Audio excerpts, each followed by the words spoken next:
բոլոր բան, եկեք բոլորի մասին խոսենք։ Նախ բնակության քանակից, որ ասիկ աճ է դարձել։ Հա, դա աճը էսպես պետք է լինի։ Նայեք, երբ որ արդեն ապրում են այն տարածներում, որտեղ իրենք այդ կառավարելի որսնա գնում, հա, արդեն այդ մշակաբույսերի հարևանությամբ են ապրում եւ այլն, այդ պոպուլյացիան, այդ փոքրիկ համայնքը եւ այլն, որ առաջանթադ պատտվում է, մնում է տեղում։ Մնաց տեղում, ուրեմն ինքը կսկսի արդեն, այսինքն այդ կինը կարող է ունենալ այնքան երեխա, ինչքան հնարավոր է, հա, որտեղ չի շրջում նույն տեղում, հա, այսինքն կարող է պահել եւ այլն։ Այդ բնակչությունը սկսում է խիստ արագ աճել։ Այսինքն հիմա այդ բայց բոլոր դեպքերում ինչքան էլ աճի,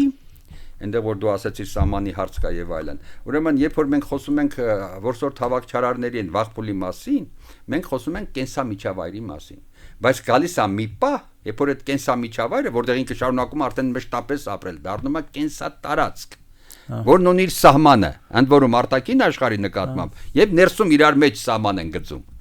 Ինչպես բնակատեղի ներսում կա իմ տուն քո տուն եւ այլն, հա, այդպես էլ ուրեմն այդ բնակատեղիների մեջ արդեն կա սահմաններ, սա է իմ ապրելու կենսատարածքը եւ այլն, ձևավորվում է սահման։ Այդ սահմանը մի քիչ շարժուն է, ֆրոնտիրի դեր ունի, այսինքն ինքը կարող առաջ գնալ, հետ գնալ եւ այլն։ Եվ այդ սահմանն է, որ աշճանաբար ընդլայնվելով, քանի որ մենք աճում ենք շատ արագ, այս խորշը, էկոլոգիական այս միջավայրը, որի մեջ ես ապրում եմ, որտեղ ես արդեն բան եմ արել, կարող էր պահել 500 մարդ, 1000 մարդ, բայց ոչ, ասենք 5000 մարդ։ Ուրեմն ստիպված պետք է այնտեղից սեգմենտվեր ինչ-որ հատված եւ տեղափոխվեր նույնատիպ պայմաններ ունեցող մի ուրիշ տեղ եւ այլն այնտեղ ապրեր, հետո մի ուրիշը այնտեղ ապրեր եւ այդ հմտություններն իրար հետ տարածում էին։ Համայնքները աճի սահմաններ ունեին։ Եվ դրա համար այսօրվա գիտությունը առանձնացնում է միջուկային գոտիներ, որտեղ դրանք ձևավորվեն, հետո արդեն ֆորմատիվ զոնան, մեծ զոնան, որտեղ արդեն այդ ամբողջը տարածվել է։ Տարածման տրամաբանություն էլ կա։ Երբ որ դու այն ելակետային սաղմնավորվող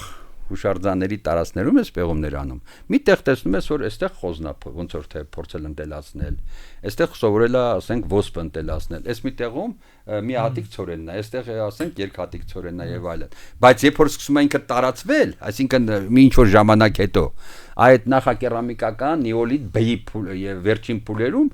ինքը պակետով է տեղաշարժվում։ Այսինքն այն հմտությունները, բոլոր հնարավոր հմտությունները, որ հավաքվել են, մարդը արդեն տիրապետել է այդ համայնքը։ Իրանից փոկված հասարակությունը, որ տեղաշարժվում է մի շարք, մի բան չի տանում, այդ ամբողջ պակետն է տանում։ Աբրես, նեոլիթյան ողջ գիտելիքը, որ այդ 3000 կամ 2000 տարվա մեջ ձևավորվել է, ինքը տեղափոխում է միտեղ։ Եվ այսպես կմտնենք Եվրոպա, այսպես կգանք այս տարածքները։ Արդեն պակետներով եւ կձևավորվի այն աշխարհ համակարգը, որը այսպեսի ձևակերպում կա, անվանում են միջքաղաքային ուրբանիզացիայի շրջան, այսինքն երբ որ մենք գիտեինք աշխարհ, որտեղ ոչ մի բնակատեղի չկար, եւ հիմա մենք այդ բարեբեր կիսամայրիկի տարածքում հարյուրներով, եթե ոչ հազարի չափով, մենք բնակատեղի ունենք, այսինքն դա քաղաք դեռ չեն կարող։ Նու դա չէ, դա ճակերտների մեջ է, բայց արդեն երբ որ այդ բնակատեղերը կառուցում են եւ այլն, դրանք արդեն կոչվում է միջքաղաքային ուրբանիզացիայի դարավան էլի փուլ այդպես էլի, այսինքն այդ process-ը ըստ էության նույն բանն է, ինչ որ ուրբանիզացման process-ներն են գնում, ուղղակի բնակատեղերի, բայց ձևավորվում է ցանցը։ Հանգույցներ են, կենսախորշերում կոնկրետ հանգույցներ են, անգամ այսօր կարող են, օրինակի համար հայկական լեռնաշխարհի սահմաններում 3 հուշարձան կա, որը հստակ, ասենք ասում են, օրինակ Չայոնի թեփե կա, այդ Չայոնի թեփեն ուրեմն մասնագիտացել են բնակիչները, ասենք օրինակի համար Պղնձից Սառակոպման եղան, Կրման եղանակով, Մալախիտից հոլունքներ եւ բիզեր են կառուցում եւ պատրաստում եւ այլն եւ ըստ էության եթե բանա պատրաստվելու տարածվել Էրգանամադենի հանքավայրի հարևանությամբ են իրանք էլի այս մարտիկ են արել կորտիկ թեփե ունենք էլի հայկական լեռնաշխարհի սահմաններում է սրանք քլորիտից քարի տեսակ է դա քարի շքեղ անոթներ են կառուցել միայն իրանց մոտ հետո տարածվել է ուրիշ տեղերում կա հուշարձան որտեղ միայն մարմարից են կառուցել այդ քարից անոթները, որտեղ դեռ կերամիկա խեցի պատրաստել չգիտեն։ Մի խոսքով ուզում ասեմ, անգամ դա եւ բացի դրանից, տեսեք ոնց է։ Այդ Հալանչեմիում, այդ Գյոբեկլի թեփեում, երբ որ մենք նայում ենք այդ կառույցները ինչի համար են, դրանք ուրեմն հավաքույթների տարբեր տեղերից եկած որսորդ հավաքչարարների հավաքույթներ Գոբեկլի թեփեն հատկապես Հալանչեմին նստակյաց որսորդ հավաքչարարների բնակատեղից Գոբեկլի թեփեն ոչ տարածաշրջանի համար կենտրոնի դեր է կատարել մարդիկ գալիս էին այդտեղ ինչ-ինչ պաշտամունքների նաև անպայմանորեն ուրեմն պետք է նստեին եւ տոնախմբություն անեին։ Այդ տոնախմբությունները այդ ասած նեոլիթյան այդ ամբողջ ձեռքբերումների փոխանակման, հա, շատ կարևոր տեղ էր եւ դրանք էր որ կատալիզատորի դեր կատարեցին, որովհետեւ երկրագործությունը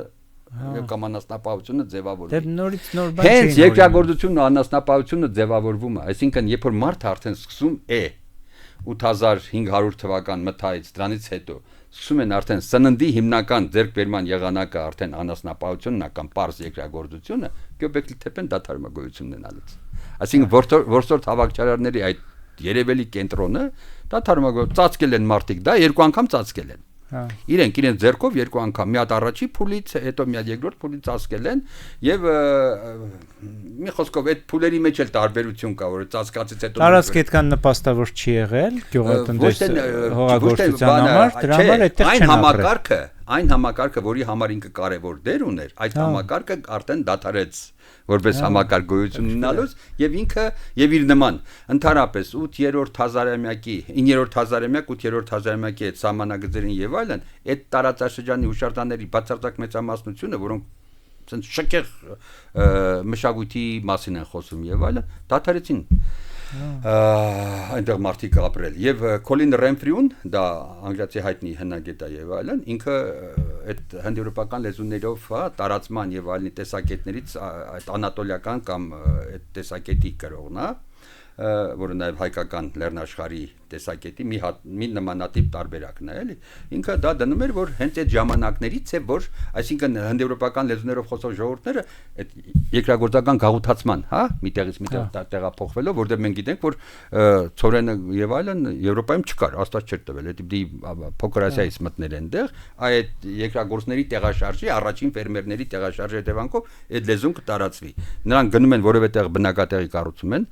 50-100 տարվա մեջ բազմապատիկ անգամ ավելի շատ են, քան կողքի ապրող որսորդ հավաքչարարը, ուծացնում են դրանց, իրենց լեզուն փոխանցում են դրան եւ իրենց գեները նույնպես։ Եվ գենետիկ ուսումնասիրությունները միանշանակ ցույց տալիս, որ այդպես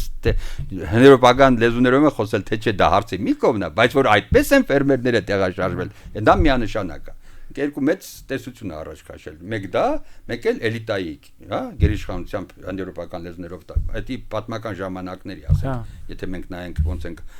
ամերիկյան մայրցամաքը գրավել կամ ուրիշ տեղեր կամ թուրքական, հա, կամ բաները որ եկել են, դա էլիտայի դոմինանտությամբ լեզվի տարածելն է։ Հա,